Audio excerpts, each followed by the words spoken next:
నాకు ప్లేస్మెంట్స్ కావాలి, ట్రైనింగ్ ఒక గుడ్ ట్రైనింగ్ కావాలి అని. సో అప్పుడు 10K కోడర్స్కి అప్రోచ్ అయినప్పుడు మేము 100% ప్లేస్మెంట్ ఇస్తాం, మీది 100% ఎఫర్ట్ ఉండాలి, అప్పుడే మీకు ప్లేస్మెంట్ వస్తుంది. సో ఆ ఎక్స్ప్లెనేషన్ నాకు నచ్చింది. Like without my effort there is no placements. So అందుకని నేను ఎంత ఎఫర్ట్ అయితే పెట్టగలను అప్పుడే నాకు ప్లేస్మెంట్స్ వస్తుంది అన్న నమ్మకం చూపించారు. 10,000 కోడర్స్ అనేది నేను బిఫోర్ జాయినింగ్ అయితే మేబీ ఫ్రాడ్ ఉండొచ్చు అని అనుకున్నా, బట్ 10,000 కోడర్స్ అనేది పక్కా ప్లేస్మెంట్ ఇస్తుంది. లైక్ అన్లిమిటెడ్ ప్లేస్మెంట్స్ అని కూడా అన్లిమిటెడ్ ప్లేస్మెంట్స్ ఇస్తుంది. ఒకరు ఎన్నిసార్లు రిజెక్ట్ అయినా సరే వాళ్ళకి డిఫరెంట్ రివ్యూస్ చేయించి, ప్రాజెక్ట్స్ అప్డేట్ చేయించి, మార్క్స్ తీసుకొని మళ్ళీ ఇంకా ఎక్కువ షైన్ చేసి పంపిస్తారే కానీ వాళ్ళని డిమోటివేట్ చేయరు. లైక్ నువ్వు రిజెక్ట్ అయిపోయి డిమోటివేట్ మాత్రం చేయరు. మన ఇన్స్టిట్యూట్లో ఎక్కువ ప్లేస్ అవ్వడానికి రీజన్ ఏంటి అంటే పర్ఫెక్షన్ చూస్తారు. First of all 10K coders అంటే రివ్యూస్, మార్క్స్ మొత్తం మెయిన్గా ఎక్కువ సార్లు తీసుకొని పర్ఫెక్షన్ చేస్తారు. ప్రతి ఒక్క స్టూడెంట్లో పర్ఫెక్షన్ వెతుకుతారు. ఆ పర్ఫెక్షన్ వచ్చినప్పుడు మాత్రమే ప్లేస్మెంట్స్కి మూవ్ చేస్తారు. సో ఆ పర్ఫెక్షన్ వల్లనే మన స్టూడెంట్స్ ఎక్కువ మంది ప్లేస్ అయ్యారు. లైక్ అరౌండ్ 6 మెంబర్స్ ప్లేస్ అయ్యారు. బయట మెంబర్స్ ఏమో 3 మెంబర్స్. లైక్ అందరూ ఏమంటారు అంటే మీరు జాయిన్ అయిపోతే 100% ప్లేస్మెంట్ అని చెప్తారు, కానీ పక్కగా మీరు హార్డ్ వర్క్ చేస్తేనే అవుట్పుట్ వస్తుంది అని చెప్పే ఇన్స్టిట్యూట్ మాత్రం 10,000 కోడర్స్. నేను ప్లేస్ అవ్వడానికి కూడా మెయిన్ రీజన్ ఏంటి అంటే 10,000 కోడర్స్ వల్ల ప్లేస్ అయ్యా. సో బేసికలీ నేను విశాఖపట్నం నుంచి. సో నేను డిగ్రీ బ్యాక్గ్రౌండ్ నాది, ఆదిత్య డిగ్రీ కాలేజ్లో చదివా. సో రెజిస్ట్రేషన్ వల్ల మా కాలేజ్కి ప్లేస్మెంట్స్ BPMs లైక్ చాలా తక్కువ ప్లేస్మెంట్స్ వచ్చాయి, దాంట్లో BPMs ఎక్కువ వచ్చాయి. నేను BPMsలో ప్లేస్ అయ్యా, కానీ నా కెరియర్ నేను BPMsలో చూసుకోవాలి అనుకోవట్లేదు. నాకు ఒక IT సైడ్ నా కెరియర్ బిల్డ్ చేసుకోవాలి అనుకున్నా. డిగ్రీ తర్వాత నేను మెయిన్గా యాక్సెంచర్ కోసం వెయిట్ చేశా. లైక్ యాక్సెంచర్ ఎగ్జామ్ ప్లేస్మెంట్స్లో రాసా. సో యాక్సెంచర్ రిజల్ట్స్ కోసం వెయిట్ చేశా. యాక్సెంచర్ రిజల్ట్స్ ఏమో లైక్ 6 months అని నియర్ 8 months పట్టింది. సో అప్పుడు మా బ్రదర్ వాళ్ళ ఫ్రెండ్స్ని అడగడం స్టార్ట్ చేశారు. లైక్ రిఫర్స్ ఏమైనా ఉన్నాయా, లైక్ ఓపెనింగ్స్ ఏమైనా ఉన్నాయా అని. ఓపెనింగ్ లైక్ రెజ్యూమ్స్ ఫార్వర్డ్ చేయడం కానీ వాళ్ళని అడగడం ఏ టెక్నాలజీస్ నేర్చుకుంటే మంచిది అని. సో అది అలాగా ఎక్కువ శాతం నేను అయితే ట్రై చేయలేదు రిఫరెన్స్ కోసం, కానీ ఏ స్కిల్స్ నేర్చుకోవాలి, నేను ఇంకా ఏంటి అప్డేట్ చేసుకోవాలి అనే మ్యాటర్ మీద ఎక్కువ ఫోకస్ చేశాను. సో అప్పుడు నేను ఇంకా అప్స్కేలింగ్ అవ్వాలి ఎలా అయినా అని ఒక ప్లాట్ఫామ్ వెతుకుతున్నప్పుడు 10,000 కోడర్స్ దొరికింది. సో అలా 10,000 కోడర్స్లో నా జర్నీ స్టార్ట్ చేశా. లైక్ ఇప్పుడు టోటలీ యాగ్నీలో ప్లేస్ అయ్యా. మా డాడీ కొంచెం ఏజ్ పర్సన్. సో స్ట్రగుల్స్ అంటే మా డాడీ బయటికి వెళ్ళి వచ్చినప్పుడు లైక్ స్వెట్ చూస్తా కదా, సో ఆ స్వెట్ చూస్తున్నప్పుడు నాకు అనిపించేది ఇంకా మా డాడీని కష్టపెట్టకూడదు, ఆపేయాలి. నేను కొంచెం కష్టపడినా పర్లేదు, హార్డ్ వర్క్ చేస్తా. నేను జాబ్ చేస్తున్నప్పుడు మా డాడీ కొంచెం ఫ్రీగా ఉంటారు అని అనుకున్నాను. బేసికల్లీ నా ఫస్ట్ సాలరీ వచ్చిన తర్వాత నేను మా డాడీకి చూపిద్దాం, లేకపోతే మా డాడీ అకౌంట్ లో వేద్దాం అని ఒక కోరిక. బేసికల్లీ పేరెంట్స్ ఎవరు అడగరు, నేను వాళ్ళకి ఇద్దామని నా డ్రీమ్.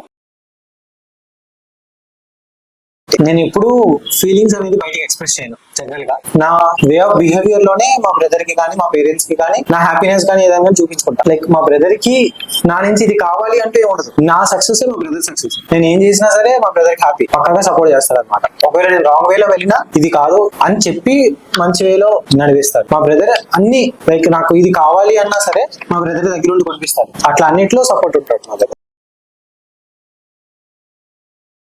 నేను ఇంకా లైక్ నేను నార్మల్గా లేజీ పర్సన్, ఎక్కువ హార్డ్ వర్క్ చూస్ చేసుకుంటా, స్మార్ట్ వర్క్ చూస్ చేసుకుంటా.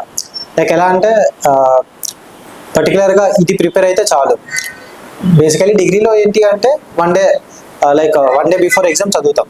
సో అలా నేను ఇది కూడా అలానే ఏమో అని అనుకున్నా, బట్ అది కాదు. ఇంకా బేసికలీ చాలా హార్డ్ వర్క్ చేయాలి నేను అనుకున్నా. హార్డ్ వర్క్ అంటే హార్డ్ వర్క్ చేయాలి, బట్ ఎక్కువ స్ట్రెస్ అయిపోతా కదా అని అనుకున్నా. బట్ నా ఫ్లో ఆగిపోయింది ఒక దగ్గర, అది నేను ఇంకా కంటిన్యూ చేయాలి అన్న కోరిక ఎక్కువ ఉండేది. సో హార్డ్ వర్క్ మీద ఎక్కువ డిపెండ్ అయ్యాయి.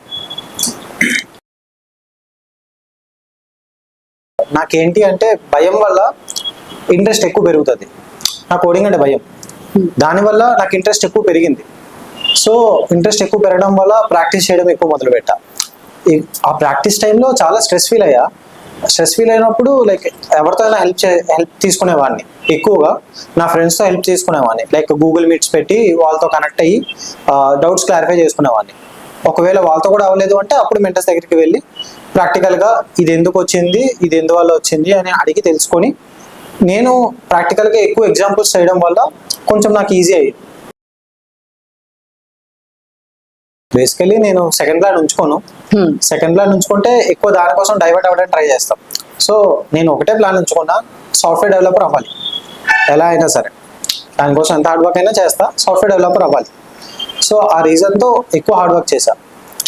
నేను మినిమం ఒక 9 hours per day లైక్ ఇక్కడ ప్రాక్టీస్ చేసి రూమ్కి వెళ్ళిన తర్వాత రూమ్లోని ప్రాక్టీస్ చేసేవాడిని. సో అలా హెల్ప్ అయింది, నా హార్డ్ వర్క్ నాకే హెల్ప్ అయింది. సో బేసికలీ ఫస్ట్ రౌండ్ మొత్తం అయిపోయిన తర్వాత ఒక 50-60 మెంబర్స్ క్వాలిఫై అయ్యాం ఆప్టిట్యూడ్ 50-60 మెంబర్స్ క్వాలిఫై అయిపోయిన తర్వాత టెక్నికల్ రౌండ్ తర్వాత నియర్లీ ఒక 30 మెంబర్స్ ఉన్నాం.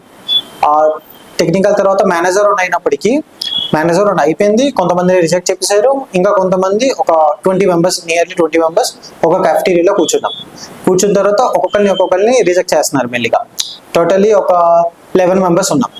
11 మెంబర్స్ ఉంటే నేను ఉన్న 11 మెంబర్స్లో 11 మెంబర్స్ తర్వాత ఒక 8 మెంబర్స్ని పిలుచుకొని వెళ్ళిపోయారు. మిగతా 2 మెంబర్స్ని రిజెక్ట్ చేశారు, నన్ను మాత్రం పెండింగ్లో పెట్టారు. సో పెండింగ్లో పెట్టిన టైంలో చాలా స్ట్రెస్ ఫీల్ అయ్యా. లైక్ ఏమైంది ఏంటి పెండింగ్, నా బ్యాక్గ్రౌండ్ చెక్ చేశారు, లైక్ నేను ఎక్కడి నుంచి వచ్చా అని. ఆ తర్వాత నా టెక్నికల్ పర్ఫార్మెన్స్ స్కోర్ మొత్తం చెక్ చేశారు. అక్కడ నేను ఎక్కువ బాగా పర్ఫామ్ చేశాను, నా టెక్నికల్ స్కోర్ కూడా చాలా ఎక్కువ హైలో ఉంది కాబట్టి నన్ను అప్పుడు తీసుకొని లైక్ ఒక రూమ్లో కాన్ఫరెన్స్ రూమ్లో పెట్టి యూ గాయ్స్ ఆర్ సెలెక్టెడ్ అని, you guys are ready to onboard అని అప్పుడు ఇన్ఫార్మ్ చేశారు. టోటలీ 9 మెంబర్స్, 101 మెంబర్స్లో 9 మెంబర్స్ సెలెక్ట్. మన ఇన్స్టిట్యూట్ నుంచి టోటలీ 6 మెంబర్స్ సెలెక్ట్. బయట మెంబర్స్ ఏమో 3 మెంబర్స్. అడిగితే లైక్ నాకు ఫ్రెషర్స్కి పర్టికులర్గా BSc student and degree student. So నాకు తెలుస్తుంది, మా పేరెంట్స్కి ప్యాకేజ్ గురించి అంత ఐడియా ఉండదు. సో వాళ్ళు కంపేర్ చేస్తారనమాట, లైక్ వీళ్ళకి ఇంత వచ్చింది నీకు ఎంత వచ్చింది అని అడుగుతారు. సో వాళ్ళకి నేను చెప్పా, నేను డిగ్రీ బ్యాక్గ్రౌండ్. సో నేను ఎక్స్పెక్ట్ చేసిన దానికంటే ఒక 2 times డబల్లోనే వచ్చింది నాకు ప్యాకేజ్. సో నేను సాటిస్ఫై ప్యాకేజ్ కోసం. సో నువ్వు సాటిస్ఫై అయితే మేము కూడా అందరం ఆటోమేటిక్గా సాటిస్ఫై అవుతాం. సో నేను ఒక పర్ఫెక్ట్ ఎగ్జాంపుల్, డిగ్రీ స్టూడెంట్స్ లో ప్లేస్ అయిన వాడిని 4.5. 4.5 is not a less package for degree students. రీసెంట్గా ఒక టెక్టోరో అనే కంపెనీకి వెళ్ళా. అక్కడ నాకు లక్ ఫేవర్ చేయలేదు. మెయిన్ లక్ ఫేవర్ చేయకపోగానే రిజెక్ట్ అయిపోయి ఇన్నిసార్లు రిజెక్ట్ అయిపోయి డిప్రెషన్లోకి వెళ్ళి మా మమ్మీ కాల్ చేసి ఎడ్ చేసాం మమ్మీ దగ్గర. అప్పుడు మమ్మీ చాలా సపోర్ట్ చేసి మాటలతో చాలా మంచిగా మాట్లాడారు. దానివల్లే నెక్స్ట్ యాగ్నీలో ప్లేస్ అయ్యడానికి చాలా హెల్ప్ఫుల్ అయ్యింది. అది నాకు రోల్ మోడల్ అంటూ లేరు కాబట్టి, బట్ నాకేంటి అంటే నాలో నాకే కోరిక, నేను మా మమ్మీ డాడీని ప్రౌడ్గా ఉంచాలి. సో నేనేమనుకున్నాను అంటే వాళ్ళు అంత మంచిగా ఉండాలి అంటే నేను అందరికంటే హై పొజిషన్లో ఉండాలి. నేను 0 కోడింగ్ బ్యాక్గ్రౌండ్. లైక్ కాలేజ్లో కోడింగ్ ఉండేది, కోడింగ్ నేర్చుకునే వాళ్ళు, కానీ కోడింగ్ మీద ఎక్కువ ఫోకస్ చేయలేదు.